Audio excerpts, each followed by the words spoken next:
अब हर कोई होगा जमानत लेने का हकदार, चाहे मैटर जमानती हो या फिर गैर जमानती। और सुप्रीम कोर्ट ने पूरी इंडिया की कोर्ट को निर्देश दे दिए कि अब आपको हर हाल में जमानत देनी पड़ेगी, लेकिन किन आरोपियों को देनी पड़ेगी और किन मामलों में देनी पड़ेगी, तो सारी बातें जान लेते हैं। और एक बात बहुत अच्छी लिखी है, अपराधी पैदा नहीं होते बल्कि बनाए जाते हैं। जजमेंट पूरा जरूर पढ़ना। पहली कंडीशन ये बता दी कि अगर कोई इंसान किसी के खिलाफ में कोई आरोप लगाता है या पुलिस किसी को गिरफ्तार करती है, लेकिन उनके पास में कोई ठोस सबूत है ही नहीं कि अपराध उसी ने किया है, कांड उसी ने किया है, तो वो व्यक्ति क्या है, वो व्यक्ति जमानत का हकदार है। हर कोर्ट को, हाई कोर्ट को या फिर निचली कोर्ट को क्या देनी पड़ेगी, उसको जमानत देनी पड़ेगी, उसकी जमानत नहीं रोक सकते हैं। सेकंड कंडीशन बहुत अच्छी बताइए। दूसरी कंडीशन ये बता दी कि कई बार क्या होता है, पुलिस चार्जशीट बना देती है, गिरफ्तार भी कर लेती है, या फिर कोई व्यक्ति डायरेक्ट जाके कोर्ट केस किसी के खिलाफ में कर रहा है, लेकिन कोर्ट क्या करती है, आरोप ही नहीं लिखती, यानी कि आरोप विरचित ही नहीं करती।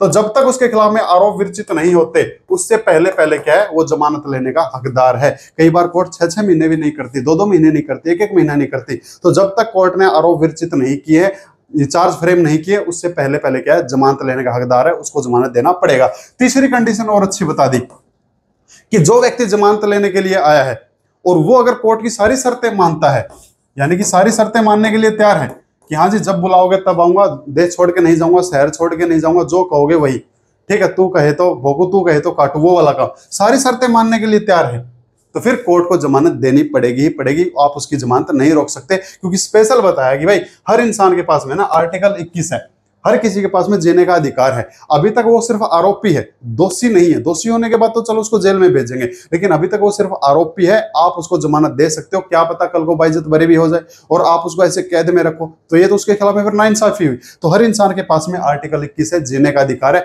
इसीलिए बताया अगर किसी के पास में सबूत ही नहीं है और उसने आरोप लगवा दिए, तो फिर उसको तो जमानत दो भाई, तो एक बार तेरे लिया सबूत, या फिर आपने अभी तक आरोप ही नहीं लिखे। अगर आपने आरोप ही नहीं लिखे तो उससे पहले पहले तो जमानत दो, या सारी शर्तें मानने के लिए तैयार है। और चौथी बात बता दी, जिसने इल्जाम लगाया है या पुलिस ने लगाया और उनके पास में गवाही नहीं है, अगर गवाही नहीं है और उल्टे गवाह भी कोर्ट से ही मांग रहे हैं, जनाब आप है ना 91 का नोटिस भेज के किसी को बुला लो, किसी से सबूत मंगवा लो, अरे तो तुम्हारे पास क्या है। अगर उनके पास गवाही नहीं है तो फिर ऐसे केस में भी क्या होगा, ऐसे केस में उसको जमानत देनी पड़ेगी, वो जमानत का हकदार हो जाएगा। और ऐसे बहुत सारे केसों में होता है भाई, कुछ लोगों को लग रहा होगा कि भाई ये तो सुप्रीम कोर्ट ने गलत किया है ऐसी चीजें बता के, लेकिन उनको लग रहा होगा जिन्होंने किसी के खिलाफ में केस किया, लेकिन जिसके खिलाफ में केस हुआ ना, और खासकर जिसके खिलाफ में कोई झूठा केस हुआ है, उसको ये चीजें बहुत अच्छी लगेगी। यार जैसे दहेज का केस होता है, बोला मेरी पत्नी के पास कोई सबूत ही नहीं है कि मैंने दहेज मांगा, मेरे खिलाफ में मुकदमा दर्ज करवा दिया, तो ऐसी कंडीशन जो है उन लोगों को पसंद आने वाली है। और ये चीजें जरूरी भी है, जिनके खिलाफ में झूठा केस हो रहा है ना, उन लोगों के लिए चीजें जरूरी है। पांचवी चीज बता दी कि अगर कोई व्यक्ति डिस्चार्ज की एप्लीकेशन लगाता है जी, कि हाँ जी मेरे को डिस्चार्ज करो, मेरे खिलाफ जो मुकदमा करवाया गया वो फॉल्स है, झूठा है, अगर वो डिस्चार्ज की एप्लीकेशन लगाता है तो किसी ना किसी कंडीशन पे, किसी ना किसी सबूत के दम पे तो लगा रहा है ना, तो सबूत को देखते हुए क्या कर सकती है कोर्ट, उसको जमानत दे सकती है, यानी कि जमानत देना पड़ेगा अगर वो डिस्चार्ज की एप्लीकेशन लगा रहा है तो। और मैं आपको नए कानून की बता दूं, नए कानून के अंदर जब भी किसी इंसान के खिलाफ में कोर्ट में मुकदमा जाता है, वो क्या कर सकता है, 60 दिन के अंदर अंदर डिस्चार्ज की एप्लीकेशन लगा सकता है। अगर मैटर सेशन कोर्ट के अंदर है तो फिर एक सेक्शन बना दिया 250 BNSS का, भारतीय नागरिक सुरक्षा संहिता, 60 दिन के अंदर अंदर, यानी कि आज अगर सेशन कोर्ट में मेरा मामला आया तो आज से लेकर 60 दिन तक मैं क्या कर सकता हूँ, डिस्चार्ज की एप्लीकेशन लगा सकता हूँ। और अगर मेरा मैटर मजिस्ट्रेट कोर्ट में तो मैं 262, ये दोनों BNSS की सेक्शन है, BNSS भारतीय नागरिक सुरक्षा संहिता, जो नया वाला CRPC नया वाला कानून है, उसके तहत में 60 दिन के अंदर अंदर मैं डिस्चार्ज की एप्लीकेशन लगा सकता हूँ। यानी कि अगर आज मेरे खिलाफ किसी ने मुकदमा दर्ज करवा दिया, मेरे को लग रहा है यार फॉल्स है, तो मैं वहां पे जाकर डिस्चार्ज की एप्लीकेशन लगा दूंगा, 60 दिन के अंदर अंदर मेरे सबूत पेश कर दूंगा। जिस टाइम मेरे ऊपर मुकदमा दर्ज करवाया उस टाइम तो मौके पे था ही नहीं, जहां पे कांड हुआ मैं तो वहां से 200 किलोमीटर दूर था, तो जो भी मेरे पास सबूत है, तो ऐसे केस में अगर मैंने डिस्चार्ज की एप्लीकेशन लगा दी तो मैं क्या हूँ, जमानत का हकदार हूँ। निचली कोर्ट को स्पेशल आदेश दिए, हाई कोर्ट को और ट्रायल कोर्ट को, कि आप लोगों को जमानत देनी पड़ेगी अगर ऐसा मैटर है तो भाई अगर यहाँ तक की जानकारी अच्छी लगी तो इसको लाइक कर लो यार, शेयर कर लो, सब्सक्राइब कर लो।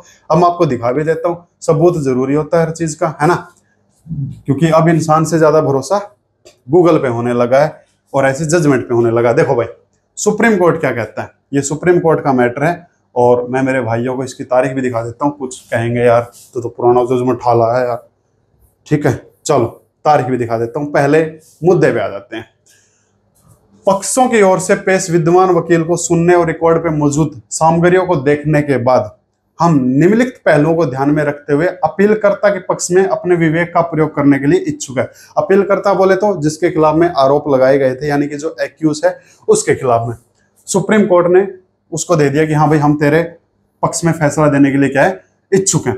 अपीलकर्ता पिछले 4 वर्षों से विचाराधीन कैदी के रूप में जेल में बंद है, यानी कि 4 साल हो गए और वो जेल में बंद है अभी तक। और देखो कमाल की बात क्या है, इस तिथि तक ट्रायल कोर्ट आरोप तय करने के लिए भी आगे नहीं बढ़ सका, यानी कि 4 साल तक आरोप विरचित ही नहीं हुए हैं। पुलिस उसको पकड़ लाई और मामला पता क्या था, नकली नोट बनाने का, नकली नोट का एक्सपोर्ट इंपोर्ट करने का, उम्र कैद की सजा होती, इतना बड़ा मामला था। और अभी तक कोर्ट ने 4 साल हो गए आरोप विरचित नहीं किए। तो भाई कितना बड़ा अन्याय हुआ बंदे के साथ में। जैसा कि राज्य के साथ साथ एनआई की ओर से पेश वकील ने बताया, अभियोजन पक्ष कम से कम असली गवाहों की जांच करने का इरादा रखता है, यानी कि जिन्होंने मुकदमा करवाया वो कह रहे हैं जी असली गवाहों को बुला दो आप, यानी कि उनके पास गवाह भी नहीं है। तो भाई आप किस दम पे बंदे को आप ऐसे लेके आ रहे हो। उपरोक्त बातों को ध्यान में रखते हुए हमें आश्चर्य है कि मुकदमा अत्यंत किस अवधि में समाप्त होगा। भाई 4 साल तक जब तुमसे आरोपी विरचित नहीं हुए तो ये मुकदमा खत्म कब होगा, 20 साल के बाद। अपराध कितना भी गंभीर क्यों ना हो, आरोपी को भारत के संविधान के तहत त्वरित सुनवाई का अधिकार है। भाई राइट तो हर किसी के पास में। समय के साथ साथ निचली अदालतें और उच्च न्यायालय कानून के एक बहुत अच्छी तरह से स्थापित सिद्धांत को भूल गए हैं कि सजा के रूप में जमानत को रोका नहीं जाना चाहिए। भाई जो भी ट्रायल कोर्ट है या फिर जो भी हाई कोर्ट है, अगर आपने अभी तक आरोप विरचित ही नहीं किया, आपके पास में गवाही नहीं है, तो आपको क्या है, आपको नहीं रोकनी चाहिए भाई जमानत। आप उसको सजा थोड़ी, आप तो फिर अपराधी समझ रहे हो, अभी तक तो आरोपी है। तो ये चीजें स्पेशल बताइए। तो भाई अब मैं आपको दिखा देता हूँ इसका जजमेंट में सुप्रीम कोर्ट ने क्या निर्णय लिया है। ये तो खैर बातें बताइए।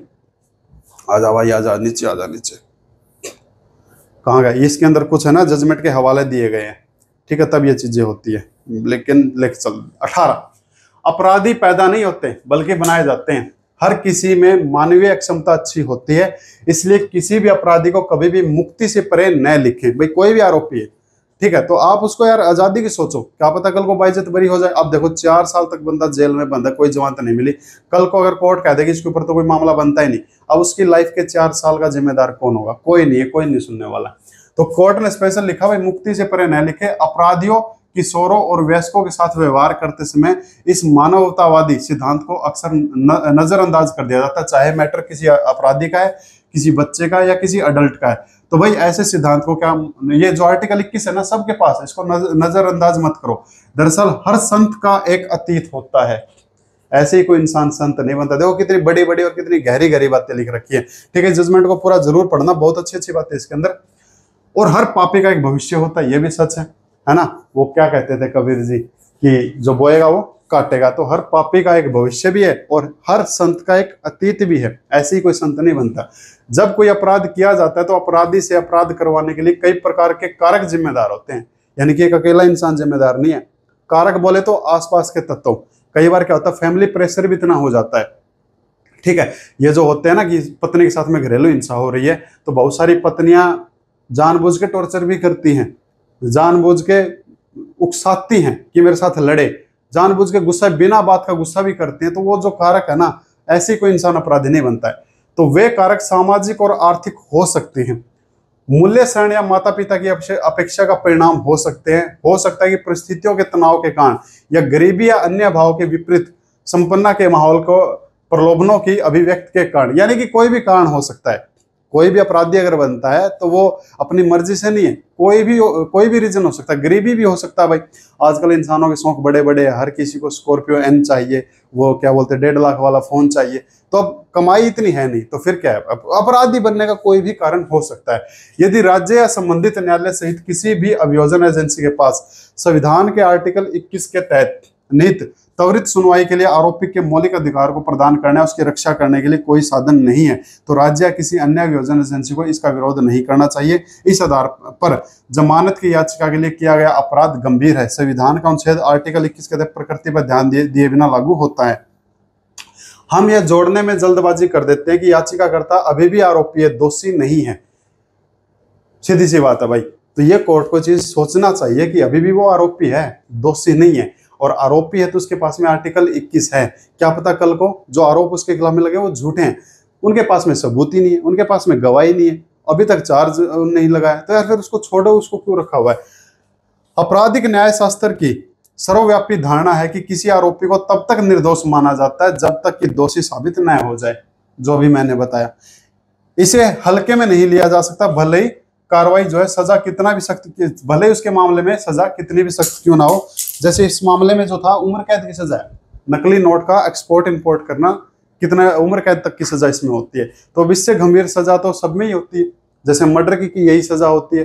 तो जिससे जो छोटे मोटे मैटर है उनमें भी कोर्ट को चीज ध्यान में रखना चाहिए भाई। जब इतने मैटर में चीजें ध्यान, इतने बड़े मैटर में चीज ध्यान में रखी गई है, हम आश्वस्त है कि जिस तरह से अभियोजन एजेंसी के साथ साथ न्यायालय में भी कार्रवाई की है, यह कहा जा सकता है कि अभियुक्त के त्वरित सुनवाई का अधिकार का उल्लंघन हुआ है, जिसे संविधान के आर्टिकल का उल्लंघन हुआ है। यानी कि जिस हाई कोर्ट ने भी उसको जमानत नहीं दी, यानी कि 4 साल से बंदा जेल में कस्टडी में है, अभी तक कोई आरोप विरचित नहीं हुआ है, नीचे वाली कोर्ट ने भी उसको कोई जमानत नहीं दी है, तो वो तो उल्लंघन हुआ है ना आर्टिकल 21 का। और किसका, देखो यह कहा जा सकता है कि अभियुक्त के त्वरित सुनवाई का, यानी कि उसको क्या बोलते हैं, उसको निष्पक्ष सुनवाई का उसका जो अधिकार था उसका उल्लंघन हुआ है। और किसने किया, खुद कोर्ट ने किया है। उपरोक्त को मद्देनजर यह अपील सफल होती है, इसके द्वारा अनुमति दी जाती है कि हाई कोर्ट द्वारा पारित जो भी आदेश था उसको निरस्त किया जाता है। यानी कि हाई कोर्ट ने उसकी जमानत रोक रखी थी ना, खलास कर दिया है और उस बंदे को क्या दे दी, जमानत दे दी। अपीलकर्ता को उन नियमों और शर्तों के तहत जमानत पर रिहा करने का आदेश दिया जाता है जिन्हें ट्रायल कोर्ट लागू करना उचित समझ सकता है। यानी कि देखो शर्त वाली बात बताई थी ना, अगर वो कोर्ट की सारी शर्तें मानने के लिए तैयार है, देखो सुप्रीम कोर्ट ने क्या कहा है कि अपीलकर्ता को उन नियमों और शर्तों के तहत जमानत पर रिहा करने का आदेश दिया जाता है जिन्हें ट्रायल कोर्ट लागू करना हो। यानी कि जो ट्रायल कोर्ट ने जो शर्तें दी थी ना, वही शर्तें दी है सुप्रीम कोर्ट ने, कोई एक्स्ट्रा शर्तें नहीं दी है कि जो ट्रायल कोर्ट ने दी थी वही मैं दे रहा हूं, तू यार तू जा, जमानत दे दी। हालांकि हम अपनी ओर से यह शर्त लगाएंगे कि अपीलकर्ता मुंबई शहर की सीमा नहीं छोड़ के जाएगा, पर सुप्रीम कोर्ट ने एक शर्त एक्स्ट्रा लगाई कि तू मुंबई शहर की बाउंड्री से बाहर नहीं जाएगा और हर 15 दिन में एक बार संबंधित एनआई कार्यालय में या पुलिस स्टेशन में क्या करेगा, अपनी हाजिरी लगवाएगा। तो दो शर्त एक्स्ट्रा दी है और स्पेशल लगाया, और जो ट्रायल कोर्ट ने दी है वही शर्त मैंने लगाई है। तो शर्तों का अगर वो पालन करने के लिए तैयार है तो उसकी नहीं रोकनी चाहिए जमानत। न्यायालय अधिरोपण करना उचित समझे। और ये जो मामला था, तारीख कहाँ गई, तारीख जरूरी है भाई, 3 जुलाई 2024 सुप्रीम कोर्ट का जजमेंट है। ठीक है, और जिसको ये जजमेंट चाहिए फ्री में मिल जाएगा। कैसे मिलेगा, डिस्क्रिप्शन में आपको करंट वेब का लिंक मिल जाएगा, आईफोन वालों के लिए भी एंड्रॉइड वालों के लिए भी। उसको आप इंस्टॉल करेंगे ना, इंस्टॉल करने के बाद आपको इधर कोने पे 3 लाइन दिखाई देगी, जैसे ही क्लिक करोगे फ्री मटेरियल दिखाई देगा, फिर उस पर आपको जजमेंट दिखाई देगी और वहां पे मिलेगा आपको बेल वाला, कि बेल के न्यू गाइडलाइन लिख दूंगा, bail new guideline supreme court. ठीक है, उस फोल्डर में आपको क्या मिल जाएगा, ये वाला जजमेंट मिल जाएगा। तो भाई उम्मीद करूंगा ये जानकारी आपको अच्छी लगी होगी। उन लोगों को अच्छी नहीं लगी होगी जिन्होंने किसी के खिलाफ में मुकदमा दर्ज करवा रखा है, लेकिन उनको लगी होगी जिनके खिलाफ में कोई झूठा मुकदमा दर्ज हुआ है। ठीक है, और मैं फिर बता देता हूँ कि कोर्ट है ना, कोर्ट हमेशा अपने संविधान को देख के चलती है कि किस व्यक्ति के पास में क्या अधिकार है और उसके अधिकार का उल्लंघन हो रहा है या फिर नहीं हो रहा है। हम एक तरफा जरूर सोच लेते हैं कि हमने जिसके खिलाफ में मुकदमा दर्ज करवाया हम तो सच्चे हैं। और ये मामला जो था ना, मैं आपको बता भी देता हूँ। देखो आईपीसी 489B(c) और 120 षड्यंत्र के लिए होता है, 34 होता है कॉमन इंटेंशन के लिए होता है। इसके पास में क्या था, 2000 रुपये मूल्य के 1193 नकली भारतीय मुद्रा नोट बरामद किए गए हैं। ठीक है, तो काफी सारा पैसा इसके पास में नकली आया था इस बंदे के पास में, लेकिन वो पैसा वही लेके आया था या किसी ने षड्यंत्र के जरिए उसके बैग में डाला था, इसके लिए पुलिस के पास में कोई सबूत नहीं है। यानी कि कोई बंदा जो है रंगे हाथों तो पकड़ लिया एयरपोर्ट पे, लेकिन बंदे का कहना है जी मेरे को नहीं पता, मेरे बैग में शायद किसी ने मेरे को फंसाने के लिए डाला हो। या तो आप कोई गवाह लेके आओ, पुलिस के पास में कोई गवाह भी नहीं है, कोई ऐसा सबूत भी नहीं है कि इसकी इंटेंशन है, और ये भी नहीं पता चला कि आगे किसको देगा ये। तो जब कोई बात ही नहीं पता तो फिर ऐसे तो क्या पता किसी ने उसको फंसाने के लिए पैसा रखा हो। तो लेकिन 4 साल हो गए भाई को, अभी तक जमानत नहीं मिली, लेकिन अब 3 जुलाई 2024 को सुप्रीम कोर्ट ने क्या दे दी, उसको जमानत दे दी। तो ये नया कानून की मैंने आपको धारा बता दी। अब आप 60 दिन तक क्या लगा सकते हो, चार्ज फ्रेम कर सकते हो, सॉरी 60 दिन तक आप डिस्चार्ज की एप्लीकेशन लगा सकते हो, और 60 दिन तक चार्ज फ्रेम नहीं होंगे। मेरे कहने का मतलब ये था, ये मैंने बताया ना, देखो इसके अंदर भी बताया था कि जब तक चार्ज फ्रेम नहीं हुए उससे पहले जमानत दो। तो अब 60 दिन तक चार्ज फ्रेम ही नहीं होगा। 60 दिन तक ऑप्शन क्या है, डिस्चार्ज की एप्लीकेशन लगाने का ऑप्शन है नए कानून में। तो 60 दिन तक एप्लीकेशन लगाओ, तो 60वें दिन 61वें दिन क्या होगा, चार्ज फ्रेम होगा। तो थैंक यू माय डियर। फिर मिलते हैं किसी कंटेंट के साथ में, उस कंटेंट के साथ में जो आप चाहो, और आप क्या चाहते हो कमेंट बॉक्स खुला है। तो थैंक यू, और इसको लाइक कर लो, शेयर कर लो, सब्सक्राइब कर लो, और मेरे से अगर कोई भी संपर्क करना है आपको किसी तरीके से तो डिस्क्रिप्शन में आपको मेरे लिंक मिल जाएंगे। Thank you ji.